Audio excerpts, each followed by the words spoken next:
राज्यसभा में दिल्ली सेवा बिल पर विपक्ष 26 की करारी हार हुई। ये हार कुछ और छोटी हो सकती थी अगर गठबंधन के सहयोगी केजरीवाल का साथ देते। मोदी सरकार के खिलाफ लगातार प्रवचन देने वाले कपिल सिब्बल ही ऐन मौके पर गायब हो गए। बेंगलुरु जाकर लौटे जयंत चौधरी तो सदन में आए ही नहीं।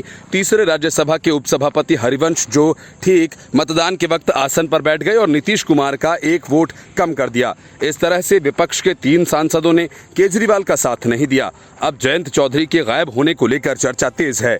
लोकसभा में आज अविश्वास प्रस्ताव पर चर्चा के दौरान जब समाजवादी पार्टी की नेता डिंपल यादव केंद्र सरकार पर हमला कर रही थीं, लेकिन उनके भाषण से ज्यादा उत्तर प्रदेश की सत्ता के गलियारों में चर्चा राष्ट्रीय लोकदल प्रमुख जयंत चौधरी की हो रही थी।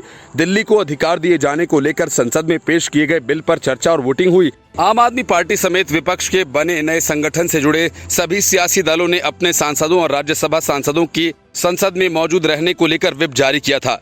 ज्यादातर विपक्षी दल के सांसद और राज्यसभा सदस्य संसद में पहुंचे भी बिल के विरोध में वोटिंग और चर्चा में शामिल रहे, लेकिन गठबंधन में शामिल राष्ट्रीय लोकदल मुखिया और राज्यसभा सांसद जयंत चौधरी संसद में नहीं गए और चर्चा में भी हिस्सा नहीं लिया, जिसके बाद उनकी गैर मौजूदगी को लेकर सियासी हलकों में अलग अलग चर्चाएं शुरू हो गईं।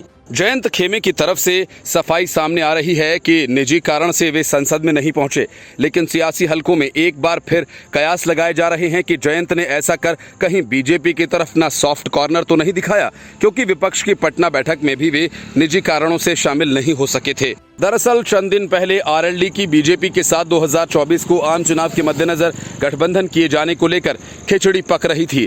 जयंत के चावल बनाने, खिचड़ी बनाने, खीर खाने के ट्वीट के गठबंधन का सस्पेंस और ज्यादा दिया था।